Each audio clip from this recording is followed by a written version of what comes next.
علی بھائی ایک حدیث ہے کہ جس نے بدعتی کی تعظیم کی اس نے اسلام گرانے میں مدد کی، تو اس حدیث کے تحت فرقہ پرستوں کے پیچھے نماز پڑھنے کے آپ کیوں کر قائل ہیں؟ میرے بھائی یہ اس صورت میں ہے کہ وہ بدعت حد کفر کو پہنچی ہوئی ہو، کیٹاسٹرافک کنڈیشن نہ ہو۔ میں بدعتی کے پیچھے اس لیے نماز کا قائل ہوں کہ صحیح بخاری میں 695 نمبر حدیث ہے جس کے اوپر باب باندھا ہے امام بخاری نے، باغی اور بدعتی کے پیچھے نماز پڑھنے کا حکم۔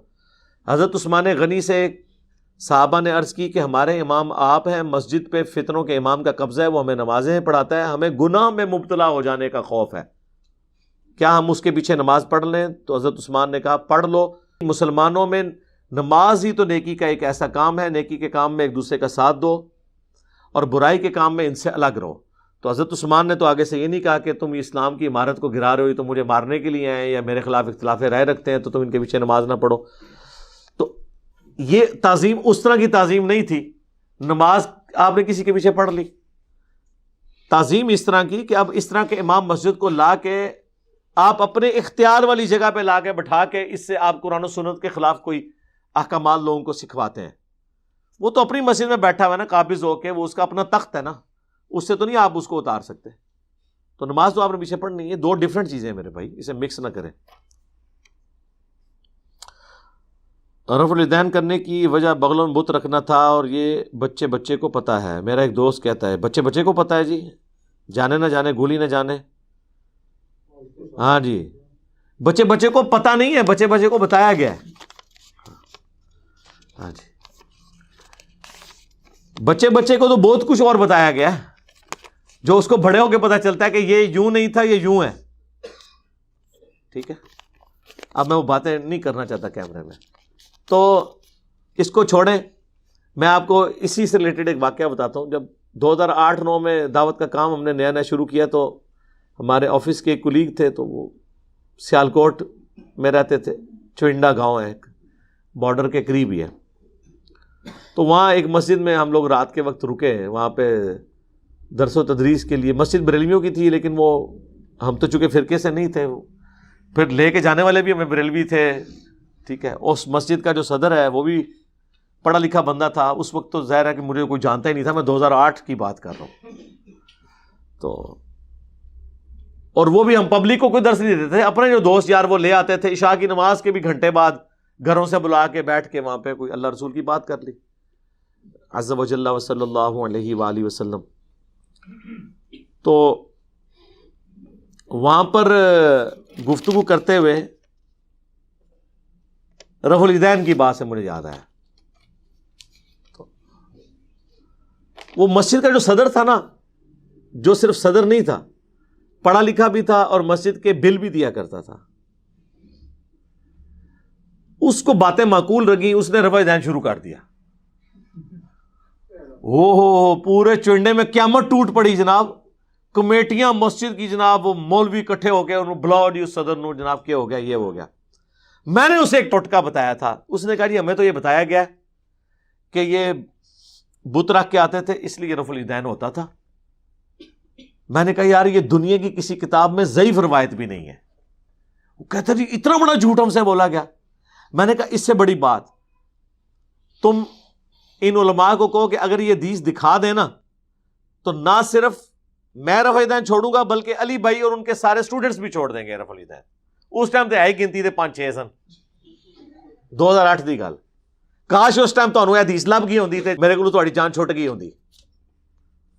اچھا، وہ تو بڑا کانفیڈنٹ ہو گیا۔ 5-6 دن بعد میٹنگ کال ہوئی، وہ جناب بیٹھا، اس نے کہا بھائی بات یہ ہے کہ مسجد سنبھالو نا اپنی، مونی مسجد چاہیے تھی۔ مجھے پتا چلا ہے، میں نے خود بخاری مسلم دیکھ لیا، نماز کا یہ طریقہ ہے۔ تم کہتے ہو بت رکھ کے آتے تھے، ختم ہو گیا، مجھے بتوں والی حدیث دکھا دو، میں رفع الیدین چھوڑ دوں گا، انجینئر صاحب سے بھی چھڑوا دوں گا۔ وہ مولویوں نے کہا گل ہی کوئی نہیں، ساڈے وڈے مولوی صاحب بیٹھے نا جامعہ نظامیہ، جہاں سے مفتی اکمل صاحب بھی پڑھے ہیں، جہاں وہ خادم رضوی صاحب بھی ٹیچر تھے لاہور میں، داتا دربار کے پاس ہی ہے۔ عبدالقیوم ہزاروی صاحب فوت ہو چکے ہیں، ان کے ساتھ شیخ الحدیث ہوتے تھے صدیق ہزاروی صاحب، کافی انہوں نے عربی کتابوں کے ترجمے بھی کیے ہیں، احادیث کی کتابوں کے بھی، بریلویوں کے۔ وہ اس وقت زندہ تھے۔ ان کا جی وہ ہمارے سب سے بڑے عالم ہیں، ان کو فون ملایا جی، فون ملایا، انہوں نے کہا اسپیکر آن کرو سناؤ. انہوں نے کہا جی جناب ایسا ایک بندے نے رفع دین شروع کر دیا ہے، وہ ہمیں وہ آپ اس حدیث کا حوالہ دے دیں وہ جو بت رکھ کے آتے. ہائے ہائے ہائے ہائے صدقے صدقے جاواں. ہاں ان کو کیا پتا تھا کہ یہ تو وہ بیان ہے کہ جناب والا یہ ہے وہ ذرائع. وہ جو کہہ رہا تھا اس کو کیا پتا تھا کہ ذرائع لوگ پوچھ لیں گے پھر بعد میں. تو یہ تھے وہ ذرائع دیوبند اور بریلویوں کے کہ بت رکھ کے آتے تھے اور نکلے جعلی. اس نے کہا اوے یار کتنے تسی کمٹمنٹ کر لی ہے تے کتنے بڑی لکھی روایت، یہ تے سی ایک عوامی چٹکلا چھوڑا ہوا ہے اور لگ گیا تے تیر نہ لگیا تے تکا، یہ کدھر بھی نہیں لکھیا. یہ میں 2008 کی بات کر رہا ہوں. تو اب وہ کیا کرنا تھا، انہوں نے کہا پھر جناب دیکھ لو، اللہ کا شکر ہے وہ آج تک رکھ الدین سے نماز پڑھتے ہیں، سنت کے مطابق نماز پڑھ رہے ہیں. تو یہ جس نے پرچی بھیجی ہے میں آپ سے ریکویسٹ کروں گا کوئی ایسی حدیث ہے تو منو بھی دسو. پہلے تو 6 بندے نے رفع دین چھوڑنا سی، ہوں لکھاں بندے نے رفع دین چھوڑنا سی. بتاں والی حدیث لے کے تے آؤ نا، کتنے لکھی ہے؟ کدھر بھی نہیں لکھی ہوئی، سٹنٹ ہے جو چھوڑا ہوا ہے. تو اس کا طریقہ یہی ہے. آپ کہہ رہے ہیں نا کیسے بچے کو ہٹائی ہوئی ہے، آپ اسی بچے کو نا ان بڑوں کے پاس بھیجیں، ان کو کہیں جی دسو کتنے لکھی ہے. ہر مسجد میں 1-2 نمازی ان سے پوچھے، ہر جمعے کے خطبے میں لوگ کھڑے ہو کے پوچھیں. بلکہ آپ میں جو کوئی فائنینشلی سٹرونگ ہے، گاؤں کا چودھری ہے، تھوڑا اثر و رسوخ والا ہے، تو جمعے کے خطبے میں کھڑے ہو کہ حضرت صاحب وہ آپ نے واقعہ سنایا تھا. اچھا شروع اینج کرنا جے ڈائریکٹ اعتراض کیتا انہوں نے بٹھا دینے تو. حضرت صاحب وہ آپ نے واقعہ سنایا تھا حضرت عمر فاروق رضی اللہ تعالیٰ عنہ کا کہ بڑے مجمع میں ایک بندے نے کھڑے ہو کے ان سے پوچھا تھا، ٹھیک ہے تو یہ کیا واقعہ صحیح ہے؟ وہ کہا بہ جا صحیح ہے. ان کو جی اے میں ان واقعے تے عمل کر لگا جائے. دوئی بار پھر کلو کہ تسی یہ دسو کہ اے بت رکھ کے آندے سن رفع دین ہوندا سی، یہ کتے لکھے ہے؟ ہاں کوئی طریقہ ہوتا ہے نا سٹ مارنے کا، پہلے منواؤ ٹھیک ہے، اس تو بعد سٹ مارو. پھر دیکھو جناب انہوں نے نسنے دی راہ بھی نہیں لبن لگی. طریقہ یہی ہوتا ہے اور یہ بڑا افیکٹو طریقہ ہے. زلزلہ کتاب لکھی ہے نا بریلویوں نے دیوبندیوں کے خلاف. دیوبندیوں نے کہا بریلوی مشرک ہیں، ان کے یہ بابوں سے مانگتے، قبروں سے مانگتے، مشکل کشا مانتے بابوں کو. یہ سارے کام دیوبندیوں کے بزرگ بھی کرتے رہے. انہوں نے بھی اپنے مرے ہوئے بابوں کے حق میں ایسے ایسے قصیدے لکھے ہیں، ان سے مدد مانگی ہوئی ہے. اب وہ دیوبند مدرسے کو اگر ڈائریکٹ لکھتے نا تو انہوں نے تو فتویٰ نہیں دینا تھا، ان کے اپنے بابوں کا تھا. انہوں نے پتا کیا شاعری کی کہ دیوبندیوں کے بزرگوں نے اپنے بابوں کے حق میں جو جو شعر لکھے نا اس میں انہوں نے صرف بابوں کے نام اور جگہوں کے نام چینج کر دیے.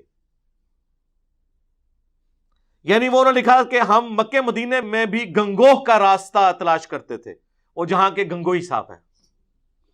وہ لائف سٹوری میں بھی آئے تھے، گنگو شریف سے بات کر رہا ہوں، 2 آئے تھے نا بھائی، ٹھیک ہے. اور وہ میاں والوں کی اولاد میں سے تھے. ہاں جی، وہ جس طرح نبی السلام نے کہا تھا نا کہ ایک دن آئے گا طائف میں بھی میری دعوت پہنچ جائے گی. اور پھر دیکھیں مختار سقفی طائف کے ہی تھا، اس کا والد تو صحابی تھا، اور جس نے بدلہ لیا قاتلین حسین سے وہ بھی بنو ثقیف سے تھا. تو وہ گنگو کی جگہ انہوں نے اجمیر کر دیا. اسی طریقے سے وہ کسی بابے کا نام لکھا تھا، اس کی جگہ انہوں نے اپنے بابے کا نام ڈال کے نا ایک لمبا سا خط لکھا کہ جی یہ کچھ شرکیہ شعر یہاں پہ بریلوی پڑھتے ہیں تو اس پہ ہمیں آپ فتویٰ دیں. دیوبندیوں نے ٹھک فتویٰ دے دیتا کہ یہ مشرکانہ، یہ پڑھنے والے بھی مشرک، اور یہ وہ جناب فتویٰ جدوں انہوں کو لایا، انہوں نے کہا بھائی جی یہ تو تہاڈے بزرگاں دے اشعار نے، صرف گنگو دی جگہ اسی اجمیر کر دیتا ہے. ہاں جو میں کیتا ہے اشرف علی رسول اللہ جگہ میں چشتی رسول اللہ لاتا تو سارے بریلوی فیل، اور چشتی رسول اللہ جگہ اشرف علی رسول اللہ لاتا سارے دیوبندی فیل. کام تو وہی کیتا نا، ایک طریقہ ہوتا ہے. تو اس طرح انہوں نے فتوے لیے. ویسے تو فتوے لینے نہیں تھے، دینے ہی کو نہیں تھے. انہوں نے کیسے دیتے ہیں؟ فوراً کان کھڑے ہونے شروع ہو جاتے ہیں کہ اچھا یہ ہم نے یہاں پہ کیا ہے. کئی اہل حدیثوں کے مولویوں کے پاس میں نے ابن تیمیہ کی عبارت بھیجی کہ یار یہ نا اس کو بریلویوں کی کہہ کے بیان کرو کہ بریلویوں نے لکھا ہے کہ میلاد منانا گرچہ بدعت ہے لیکن اس پہ ثواب ملے گا چونکہ اس کے پیچھے نبی علیہ السلام کی محبت ہے. اہل حدیث مولوی نے گیا تے بہت بڑی بغیرتی ہے تے جھوٹ ہے جی بدعت تے بشارت ہے جہنم دی. باید دسیا کہ ابن تیمیہ نے لکھا ہے اقتداء الصراط المستقیم ہے تو آپ نے پہلے کیوں نہیں بتایا؟ ادھا مطلب ہے کہ تہاڈا عقیدہ منافقانہ ہے کہ آپ کو پہلے بتایا جائے کہ کس نے بکواس کی ہے تو پھر آپ فتویٰ دیں گے، عبارت میں نہیں دیں گے. تو یہ سب کے سب لوگ جو ہے نا بیسیکلی اپنے فرقوں کو لے کے چل رہے ہیں.